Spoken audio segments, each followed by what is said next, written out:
একটি কথা মনে রাখবে,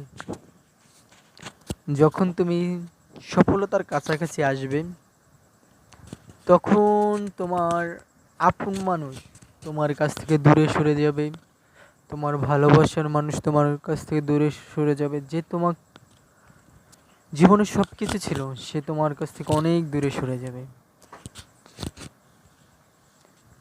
দিন শেষে এই কথাটাই মনে রাখবে যে তুমি হয়তো একা, পৃথিবীর নিঃস্ব একটি মানুষ, যে তুমি যাই করতে চাও তাতেই তুমি ব্যর্থতা দেখবা, কিন্তু এই ব্যর্থতা থেকে তোমার এটাই উঠে দাঁড়াইতে হবে যে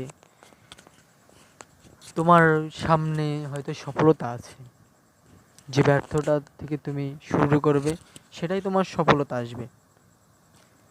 কিন্তু ভালোবাসার মানুষ তোমাকে ছেড়ে যাবে, হয়তো অনেকে যায় অনেকে যায় না, কিন্তু ম্যাক্সিমাম তুমি যখন খুব অভাবে থাকবে তখন তোমার ভালোবাসার মানুষ থাকবে না, কিন্তু যখন তুমি সাকসেস হবা তখন তোমার ভালোবাসার মানুষের অভাব হবে না। Just is now. জীবনটা খুব সহজ আবার অনেকটা কঠিন।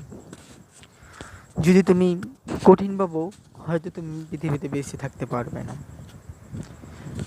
কেননা তখন তোমার সবচেয়ে কাছের মানুষটা দূরে চলে যাবে, তোমার বেঁচে থাকার কোনো অর্থই হবে না। কিন্তু তুমি যদি মনে করো আমার পৃথিবীটা সহজ, তাহলে তুমি সব কিছু জয় করতে পারবে, কিন্তু তোমার প্রয়োজন হবে মনের বিশ্বাস, মনের জোর। কেননা তুমি যখন সাকসেসটা হবা তখন তোমার পাশে কেউ থাকবে না, বন্ধু বান্ধব আত্মীয় স্বজন সবাই চলে যাবে তোমার কাছ থেকে, কিন্তু বলতে পারে যে সেটাই তোমার সফলতা।